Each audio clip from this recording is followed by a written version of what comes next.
अगले ने ऐसे ही कवियों को बुला लिया। वहां गए तो दो चार ऐसी दरी फटी हुई पड़ी, माइक की भी ढंग से व्यवस्था नहीं, तो जल्दी जल्दी हम लोगों ने कविता सुनाई। लेटने की व्यवस्था नहीं, तो किसी ने बताया कि ऐसा करो, सबरस मुरसानी के घर पहुंच जाओ, खटिया मांग लाओ। तो साहब घर पहुंचे इसके, देखो शुद्ध जाट आदमी, इसको देखना और मजे लेना।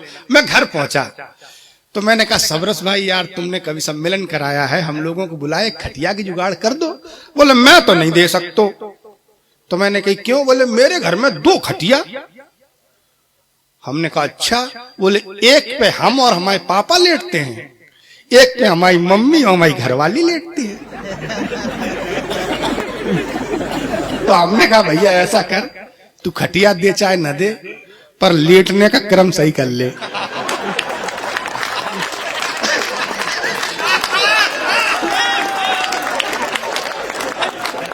अद्भुत है।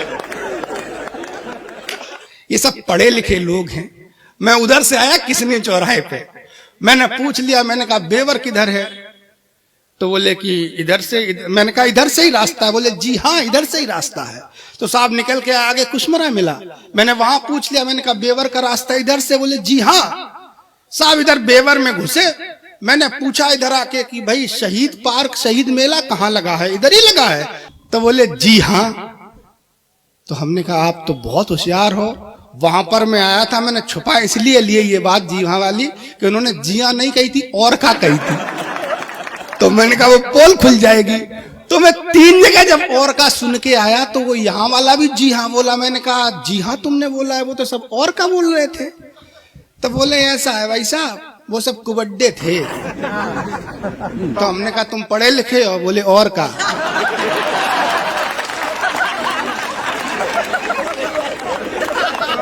तो भूमिका में सिर्फ इतना कहता हूं कि कभी मिट्टी नहीं ऐसी निशानी छोड़ जाती है, कभी मिट्टी नहीं ऐसी निशानी छोड़ जाती है, मोहब्बत मोर रहकर भी कहानी छोड़ जाती है। महज 2-4 दिन सुंदर सलोने ख्वाब दिखलाकर हमेशा के लिए आंखों में पानी छोड़ जाती, हमेशा के लिए आंखों में पानी छोड़ जाती। कविता शुरू होती है, छोड़ के बचपन की देहरी हम यौवन पथ पर चलते हैं, कितनी उम्मीदें होती हैं, कितने सपने पलते हैं, जी करता है पंख लगाकर ऊपर तक उड़ जाऊं मैं, चांद सितारों वाली खुशियों में जल्दी जुड़ जाऊं मैं, इन सोचों में गुम रहते हैं, आगे बढ़ते जाते हैं, जीवन की मंजिल की एक एक सीढ़ी चढ़ते जाते हैं, और अचानक फिर उपवन में फूल कोई खिल जाता है, जब अनजाने पथ पे कोई अपना सा मिले। यहां से जीवन में प्रेम आता है, जब अनजाने पथ पे कोई अपना सा मिल जाता है, एक दूजे के दिल में चुपके जगह बनाने लगते हैं, खुली हुई आंखों में फिर सपने लहराने लगते हैं। सपने तो सपने हैं, उन पर कुछ अधिकार नहीं होता। एक पंक्ति कहने के लिए पूरी कविता लिखी। सपने तो सपने हैं, उन पर कुछ अधिकार नहीं होता, बहुत जरूरी होता है पर सब कुछ प्यार नहीं।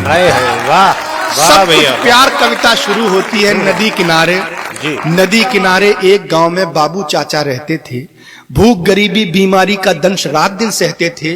घरवाली थी घास फूस की एक पुरानी कुटिया थी। 2 बेटे थे राजू पिंटू मुन्नी मंजली बिटिया थी। लाख गरीबी होने पर भी राजू शहर में पढ़ता था, खर्च बहुत करता था, उस पर घर वालों से लड़ता था। थोड़ी सी खेती में जो कुछ चंद कमाई होती थी, राजू की पुस्तक पोशाकों की भरपाई होती। राजू की, इसकी वॉल्यूम थोड़ी सी बढ़ा दो।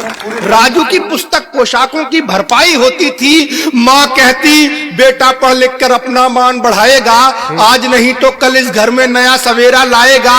बरसाती काली रातों के अंधियारे छट जाएंगे, दुख के पर्वत जैसे दिन धीरे धीरे कट जाएंगे। कुर्ता फटा पहनकर बाबू घर का खर्च चलाते थे। कविता से जुड़ना, कुर्ता फटा पहनकर बाबू घर का खर्च चलाते थे। सालों टूटे चश्मे में जो फ्रेम नहीं पड़वाते थे, अम्मा अपनी बीमारी का हाल नहीं कह पाती थी, क्योंकि दवाई आती थी तो फीस नहीं चल पाती थी। वाह भैया, क्योंकि क्या दवाई आती थी तो फीस नहीं चल पाती थी।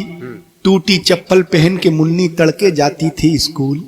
भैया की खुशियों की खातिर अपना हरगम जाती भूल। कक्षा की जब संग सहेली उसे चिढ़ाया करती थी।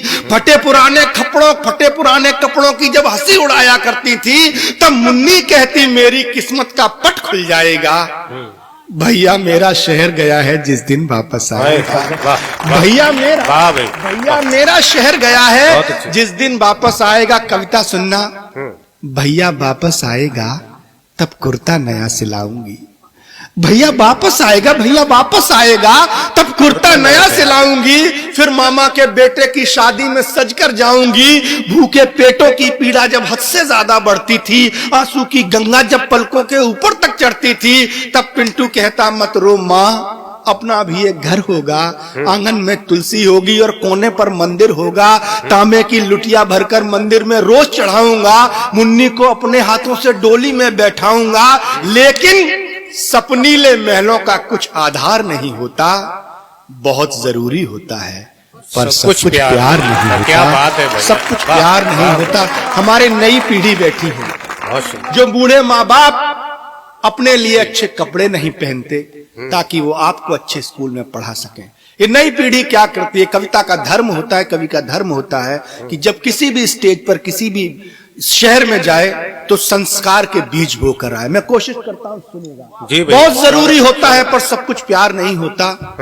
राजू जाने कब पुस्तक वाली भाषा से ऊब गया और खूबसूरत दो कजरारी आंखों में डूब गया। सतरंगी सपनों में दोनों वक्त बिताने लगते हैं, साथ साथ जीने मरने की कस्में खाने लगते हैं।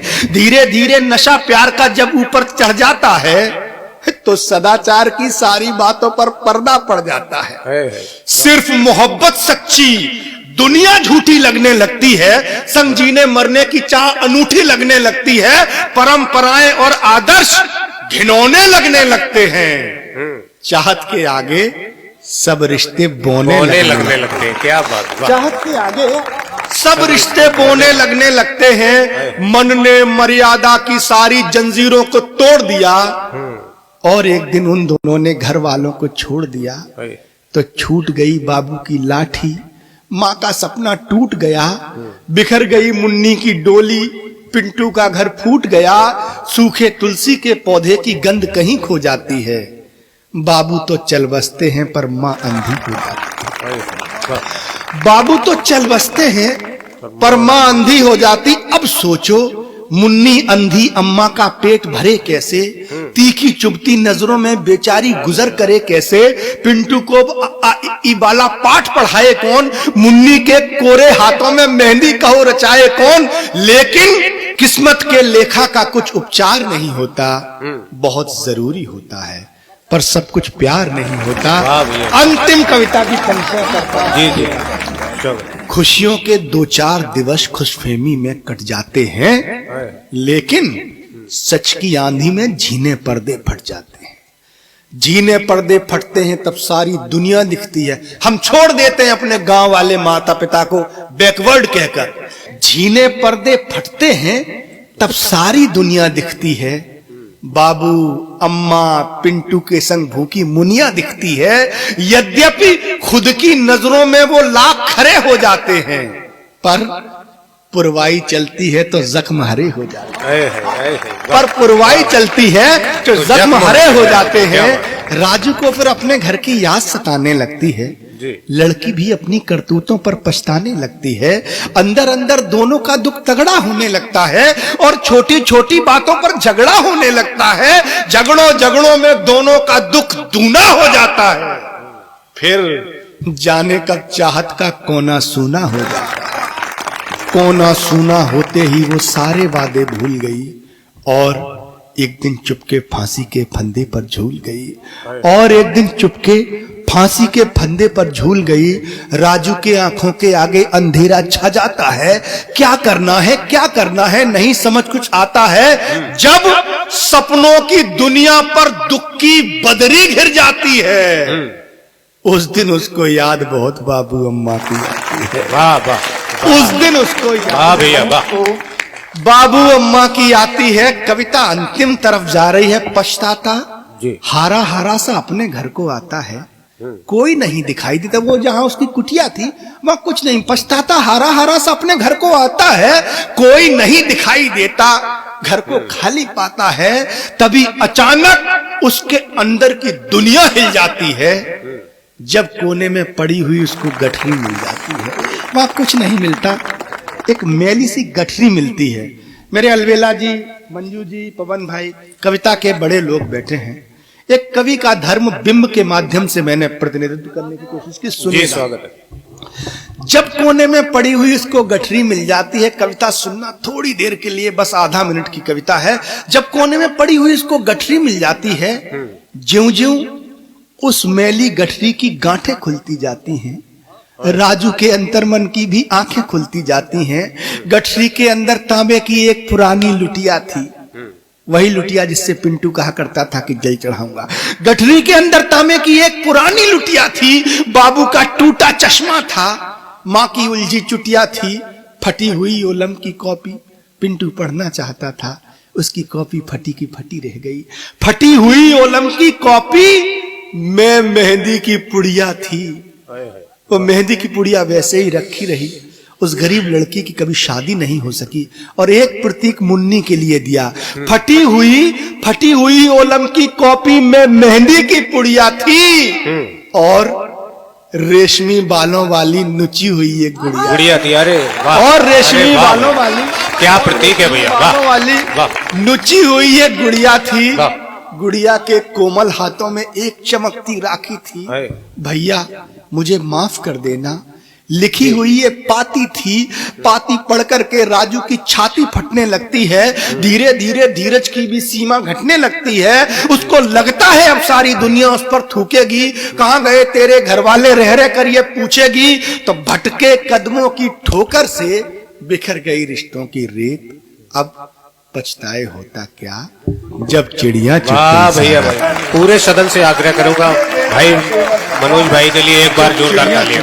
वाह। सारा खेत तो केवल सपनों से निर्मित कोई संसार नहीं होता, बहुत जरूरी होता है, पर सब कुछ प्यार नहीं होता। सब कुछ प्यार